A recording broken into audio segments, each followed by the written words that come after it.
बिस्मिल्लाहिर्रहमानिर्रहीम। अस्सलाम वालेकुम। आज 3 जून बरोज़ सोमवार हम बात करेंगे पाकिस्तान तहरीक इंसाफ के सरबराह इमरान खान और शाह महमूद कुरैशी बाइज़्ज़त बरी हो गए हैं साइफ़र मुकदमे से। जो बहुत बड़ा नाम लिया जाता था, बहुत बातें की जाती थी, साइफ़र की गर्दान रटी जाती थी, आज उठा के फेंक दिया है उस मुकदमे को division bench Islamabad high court ने, और सज़ा नहीं मुअत्तल हुई, पूरे का पूरा मुकदमा कलअदम हो गया है।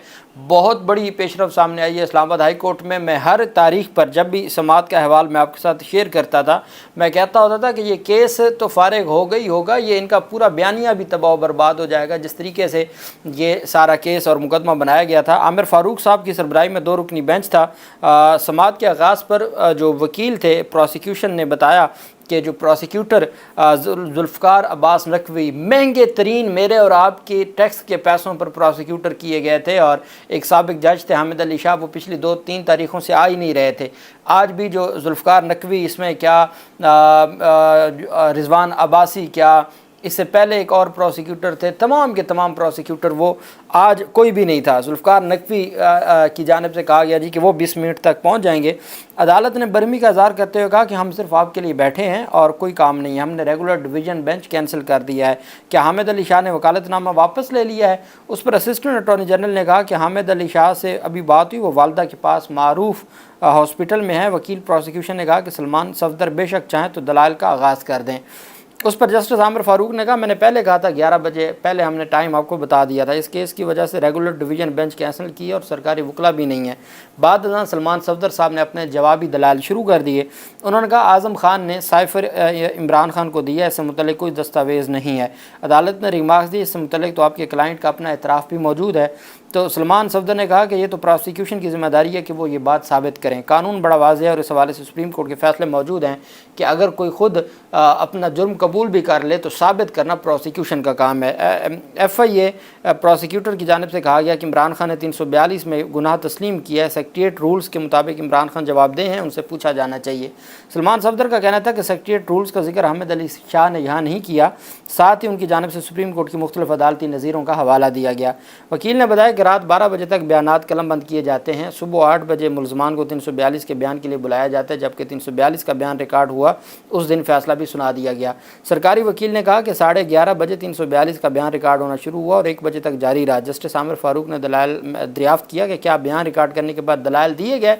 जस्टिस मियां गुल हसन औरंगज़ेब ने इस्तफसार किया कि 2 कौंसल्स जिन्होंने इमरान खान और शाह महमूद कुरैशी की ट्रायल कोर्ट में जिरा की, क्या उन्होंने कभी क्रिमिनल केस लड़ा है? जो सरकारी वकील मुकर्रर किए गए थे, चूँकि साइफ़र केस में इमरान खान के वकला का हक जिरा ख़त्म कर दिया था अबुल हसनात ज़ुल्करनैन साहब ने, और फिर सरकारी वकील मुकर्रर किए गए। मियां गुल हसन औरंगज़ेब साहब ने कहा कि इन्होंने कभी ज़िंदगी में कोई केस लड़ा है सज़ाए मौत की, जिसमें केस में सज़ा हो, और उसका कोई ट्रायल कभी किया इन वकीलों ने?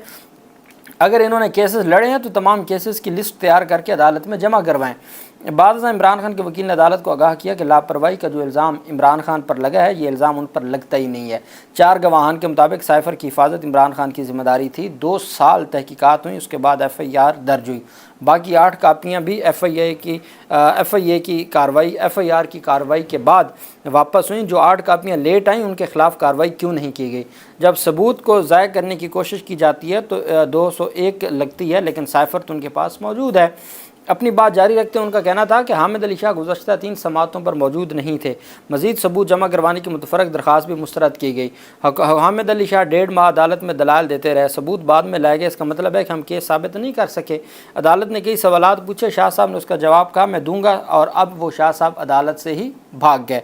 इस दौरान साइफ़र केस में प्रोसिक्यूटर जुल्फ़कार नकवी पहुंच गए।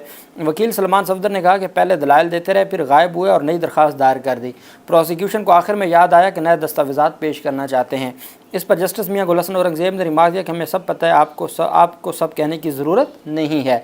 सलमान सफदर ने कहा कि साइफ़र पेश किए बगैर आपने 10-10 साल सज़ाएँ सुना दी, जब साबित करने का वक्त आया तो मैदान छोड़कर भाग गए। प्रोसिक्यूशन को फिर अचानक ख्याल आया कि दस्तावेज़ात जमा करने। प्रोसिक्यूटर रिजवान अब्बासी ने सुप्रीम कोर्ट, हाई कोर्ट और ट्रायल कोर्ट में कहा था ऑफिशियल दस्तावेज़ात है, पेश नहीं कर सकते। सलमान सफदर ने कहा फिर हामिद अली शाह साहब आए तो उन्होंने कहा कि हम पेश कर सकते हैं। प्रोसिक्यूशन की गलती की वजह से केस रिमांड बैक हुए। जज साहब ने ने सोचा कि मेरे किए किराए पर पानी फेर देंगे। जज ने सोचा क्यों ना वकील सफाई को बाहर करके अपना वकील लाऊं। फिर जज साहब ने हमें बाहर कर दिया और ख़ुद से वकला मुकर्रर करके सज़ा सुनाई। वकील का मज़ीद कहना था कि साइफ़र अगर गुम हो गया था तो इंटेलिजेंस ब्यूरो को बताना होता है, जो कि नहीं बताया गया। गैर ज़िम्मेदारी की बात हो रही है तो ये केस वजारत ख़ारजा ने क्यों नहीं बनाया। वजारत ख़ारजा 2 माह बाद सिर्फ गवाही के लिए इस केस में आई। जिस बंदे को गवाह बनाया उसने खुद कहा कि साइफ़र गुम हो गया था। वजारत ख़ारजा को मीटिंग के लिए अपनी कॉपी लाने का कहा गया और वो अपनी कॉपी साथ ले आए। चीफ जस्टिस आमिर फ़ारूक ने कहा कि गुज़श्ता समाअत पर प्रोसिक्यूशन की जानिब से कहा गया था कि केस को ट्रायल कोर्ट को वापस भेज दें, इसमें खामियां हैं। सलमान सफदर, आप इस पर क्या कहना चाहते हैं वो बता दें। वकील सलमान सफदर ने बताया कि आज हमें इस केस में 3 माह हो गए हैं, हम बहुत आगे निकल गए हैं। अदालत ने रिमार्क दिया कि FIA प्रोसिक्यूटर नकवी साहब की जानिब से कहा गया केस को मेरिट पर नहीं सुना जा सकता, हम आपसे कानूनी तौर पर मुआवनत चाहते हैं। जस्टिस आमिर फ़ारूक ने सलमान सफदर से मुकालमा किया और उन्होंने कहा था कि अगर ट्रायल में गलती हो तो अदालत मेरिट पर नहीं जा सकती, सिर्फ इस पर जवाब दें। साथ ही अदालत ने सलमान सफदर को एक नुक्ते पर दलाल देने की हदायत की। सलमान सफदर ने दलाल दिया, उन्होंने 10 दिन पहले आकर कहा था आप इस केस को रिमांड बैक करें। अदालत ने इस्तफसार किया, सिर्फ इसी पर बताएं कि अगर ट्रायल ठीक नहीं हो तो मेरिट पर नहीं जाया जा सकता। प्रोसिक्यूशन ने कहा अगर ट्रायल में गलती हो तो सज़ा मुअत्तल करके रिमांड बैक कर दें। इस केस को हम 2 दफ़ा रिमांड बैक कर चुके हैं, क्या आप तीसरी दफ़ा रिमांड बैक करें? हमें सिर्फ इस मामले पर कानूनी मामला चाहिए, इसलिए आपसे सवाल किया गया। Chief justice Islamabad high court Aamir Farooq ने सलमान सफदर से इस्तफसार किया कि क्या मेरिट पर जा सकते हैं, सिर्फ इतना सवाल है। सलमान सफदर ने जवाब दिया, पहली बात यह है कि इस स्टेज पर रिमांड बैक की इस्तदा बनती ही नहीं है। प्रोसिक्यूशन ने 2011 के पुराने फैसले पर इन्हिसार किया। सुप्रीम कोर्ट के जिस फैसले पर इन्हिसार किया गया वो सिविल मैटर का मामला है। मेरी भी और वकला की भी सज़ा बहुत हो गई है। अदालत ने रिमार्क दिया वकला का नाम न लें, केस पर हैं। हमने कहा कि फैसलों को हमारे हवाले करें, हम देख लेंगे। सलमान सफदर ने कहा सर मुझे 3 से 4 मिनट दें, एक मज़े की जजमेंट पेश करता हूँ। उसके साथ इमरान खान और शाह महमूद कुरैशी के वकील ने केस रिमांड बैक करने की मुखालफत कर दी। स्पेशल प्रोसिक्यूटर जुल्फ़िकार नकवी ने दलाल का आगाज़ करते हुए गवाह आज़म खान का बयान अदालत के सामने पढ़ के सुनाया। सिवाय आज़म खान के बयान के कुछ नहीं था पूरे प्रोसिक्यूशन के केस में। आमिर फ़ारूक ने रिमार्क दिए कि अगर उन्होंने कहा कि मिलिट्री सेक्रेटरी को ढूंढने के लिए बताया तो जानबूझकर तो ना हुआ ना। अदालत ने प्रोसिक्यूटर से मुकालमा किया, इनको छोड़ें, केस आपका था तो आपने साबित करना था। जानबूझकर साइफ़र कॉपी इमरान खान ने अपने पास रखी, इससे मुतल्लिक बताएं कौन सा आपके पास सबूत है। चूँकि आज़म खान जिसके ऊपर सिर्फ एक ही बयान है जिसके ऊपर आप रिलाय कर रहे हैं, तो आज़म खान तो कह रहा है कि इमरान खान से गुम हुआ, उन्होंने मिलिट्री सेक्रेटरी को उसको तलाश करने को कहा, तो इसमें बदनीयती कहाँ से आ गई। जुल्फ़िकार नकवी के दलाल पर अदालत ने रिमार्क दिया हामिद अली शाह का केस ही कुछ और था। शाह साहब ने इस किताबचे पर दलाल दिए थे, आप आज़म खान के बयान पर दलाल दे रहे हैं। बाद में अदालत ने ऑफिशियल सीक्रेट एक्ट से मुतल्लिक किताबचा उनसे ले लिया। अदालत ने इस्तफसार किया कि ऑफिशियल सीक्रेट एक्ट के किताबचे में जो रूल्स एंड रेगुलेशन हैं वही होंगे ना। इन रूल्स के मुताबिक इमरान खान को साइफ़र की कॉपी किसने दी? इसको आप रूल्स कहें, रेगुलेशन कहें, इसका आवाम को नहीं पता, तो ये कानून नहीं। सुप्रीम कोर्ट का वाज़ेह फ़ैसला है, अपने केस पर रहें, इधर उधर ना जाएँ। जस्टिस आमिर फ़ारूक ने मज़ीद दरियाफ्त किया कि प्रोसिक्यूशन के पास आज़म खान के बयान के अलावा कुछ नहीं है। प्रोसिक्यूशन का केस तब आसान होगा अगर साइफ़र की कॉपी अदालत के सामने पेश करते। प्रोसिक्यूटर ने कहा कि वो क्लासिफाइड डॉक्यूमेंट्स थे, इस वजह से हमने पेश नहीं किए। चीफ जस्टिस ने कहा जब आपका केस ही कोई नहीं है, सारा कुछ आप कहानियाँ फसाने सुना के अदालत को बता रहे हैं, तो फिर हम कैसे मान जाएँ कि आपके पास कोई डॉक्यूमेंट था। Chief justice Islamabad high court ने रिमार्क दिया कि अदालत के सामने कोई क्लासिफाइड दस्तावेज़ नहीं होते। साइफ़र में क्या अफसाना था, अदालत को जमा करवाते तो पता चलता कि अफसाना है क्या। FIA को दस्तावेज़ नहीं दी तो आप अदालत के सामने ही दरख्वास्त करते और अदालत को ही आप दिखा देते। अगर आप दिखा देते तो शायद आपका केस बन जाता। आमिर फ़ारूक ने सलमान सफदर की तरफ इशारा करते हुए कहा कि इन्होंने साइफ़र कॉपी के लिए कोर्ट में दरख्वास्त दी थी ना। बाहर अगर कोई जुर्म सरजद हो और 100 लोग आएँ हमें बताएँ कि जुर्म सरजद हुआ, तो हम तो वो नहीं कहेंगे ना, हमें तो कोई एविडेंस चाहिए होगी। FIA प्रोसिक्यूटर ने बताया कि इमरान खान ने साइफ़र पब्लिक किया। इस पर chief justice Islamabad high court का कहना था एक शख्स कह रहा है कि मेरे से कॉपी गुम हो गई तो बचता क्या है। प्रोसिक्यूटर ने बताया कि इमरान खान ने कहा है कि जलसे में साइफ़र ही लहराया गया।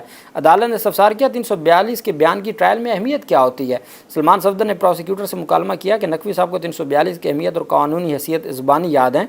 चीफ जस्टिस ने प्रोसिक्यूटर से कहा 342 से मुतल्लिक जो आप पढ़ रहे हैं वो तो आपके मुखालिफ जा रहा है, आप वही बताएं जो आपके हक़ में हो। जहां आज़म खान खुद कह रहा है कि वज़ीर आज़म ने कॉपी ढूंढने की हदायत की, तो बाकी बच क्या जाता है। नकवी साहब एक ही बात पर कायम रहे, आप कभी इधर जाते हैं कभी उधर जाते हैं। इस पर जस्टिस मियां गुल हसन औरंगज़ेब ने दरियाफ्त किया कि क्लासिफाइड दस्तावेज़ात गुम करने से मुतल्लिक कवानीन क्या हैं, इस रियासत की सिक्योरिटी कैसे ख़तरे में पड़ गई, एक शख्स क्यों एक कागज़ के गुम होने पर जेल में बंद है। तकर्री नकवी साहब मेरा सवाल कुछ और था और आप जवाब कोई और दे रहे हैं। عدالت نے کہا کہ ایک گم ہوا ہے، ایک ڈاکومنٹ گم ہوا ہے، یہ کاغذ گم ہوا، آپ نے 10 سال کے لیے ایک بندے کو جیل میں بھیج دیا ہے۔ عدالت نے ریمارک کیا اگر ایک کاغذ گم ہو بھی گیا تو دوسرے شخص کو کیوں جیل میں ڈالا گیا؟ کیا شاہ محمود قریشی نے عمران خان کو کلاسیفائڈ ڈاکومنٹس گم کرنے میں کوئی معاونت کی ہے؟ شاہ محمود قریشی کے خلاف سیکشن 5C کا دفعہ کیسے بن گیا؟ پروسیکیوٹر نے بتایا کہ کیس یہ ہے کہ عمران خان نے سائفر اپنے پاس رکھ کر پبلک کیا، انہوں نے ٹرائل میں کہیں نہیں کہا کہ سائفر گم ہو گیا یا ہم نے انکوائری بٹھائی ہے۔ اس پر جسٹس میاں گل حسن اورنگزیب نے کہا کہ یہ جو آپ بار بار پڑھ رہے ہیں کہ سائفر گم نہیں ہوا تو پھر 5D تو ختم ہو گیا نا۔ بعد ازاں عدالت نے 15 سے 20 منٹ کا وقفہ کیا۔ اسلام آباد ہائی کورٹ نے سائفر کیسوں میں اپیلوں پر سماعت مکمل کر لی اور عدالتی عملے نے بتایا کہ سائفر کیس میں سزاؤں کے خلاف اپیلوں پر فیصلہ کچھ دیر بعد سنایا جائے گا۔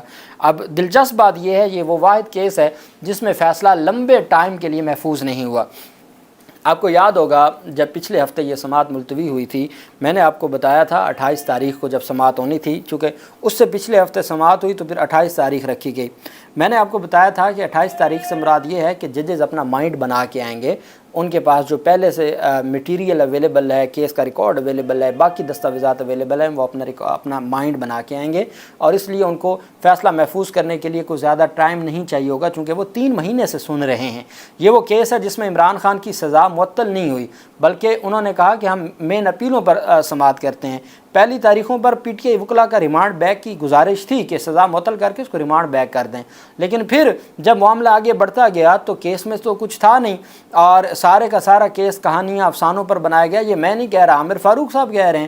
تو پھر اس کے بعد کیا بچ جاتا ہے؟ پاکستان تحریک انصاف کے وکلاء کی یہ کوشش تھی، انہوں نے میکسیمم اس کیس کو جتنا لٹکا سکتے تھے لٹکایا اور بار بار تاریخیں لی، بار بار یہ سارا معاملہ کیا، لیکن ایٹ دی اینڈ فتح وہی ہوتی ہے جو حق سچ کی ہوتی ہے۔ عمران خان اگر 29 مئی کو جج شاہ رخ ارجمند صاحب عمران خان کی عدت نکاح کیس میں بری کر دیتے اور فیصلہ سنا دیتے تو آج عمران خان نے رہا ہو جانا تھا، کیونکہ سوائے اب عدت کیس کے کوئی اور مقدمہ عمران خان کے خلاف نہیں ہے۔ دہشت گردی کے پنڈی کے تمام مقدمات میں رہا ہو چکے ہیں، لاہور کے دہشت گردی کے مقدمات میں عبوری ضمانتوں پر ہیں، تو کوئی اور مقدمہ ہے نہیں جس میں وہ ان کو گرفتار کیا جانا تھا۔ لیکن وہ معاملہ بھی اب نئے جج کو خیر جو ہے وہ ریفر کر دیا گیا ہے اور شاہ رخ ارجمند صاحب کی جگہ پہ نئے جج صاحب تشریف لائے ہیں۔ بہرحال پاکستان تحریک انصاف کے سربراہ عمران خان اور شاہ محمود قریشی کو باعزت بری کرتے ہوئے جو ابو الاسناد ذوالقرنین صاحب کا فیصلہ ہے اس کو کالعدم قرار دیتے ہوئے غیر قانونی اور بغیر کسی میرٹ کے عدم ثبوتوں کی بنیاد پر عمران خان اور شاہ محمود قریشی کی سزاؤں کو کالعدم قرار دیتے ہوئے اپیلوں کو منظور کر لیا۔ آج عدالت نے سائفر کیس میں اپیلوں پر سماعت مکمل کی تھی اور کچھ دیر کے لیے فیصلہ محفوظ ہوا جو بعد میں سنا دیا گیا۔ بہت بڑا میں سمجھتا ہوں کہ آج کا دن ہے اور پاکستان تحریک انصاف کے سربراہ جب سائفر کیس سے نکل گئے ہیں تو باقی تو کیس ہی کچھ نہیں ہے، باقی تو سارے کا سارا آپ سمجھیں کہ وہ عمران خان کے سامنے کچھ بھی نہیں ہے۔ یہ ایک ٹیکنیکل کیس تھا پاکستان کی تاریخ کا اور اس میں ہمیشہ یوز کیا جاتا تھا ریاستی اور قومی سلامتی کے معاملات کو، جس کو اڑا کے رکھ دیا ڈویژن بینچ اسلام آباد ہائی کورٹ نے۔ اللہ پاک پاکستان کا حامی و ناصر ہو۔ بہت شکریہ۔ اللہ حافظ۔ پاکستان زندہ باد۔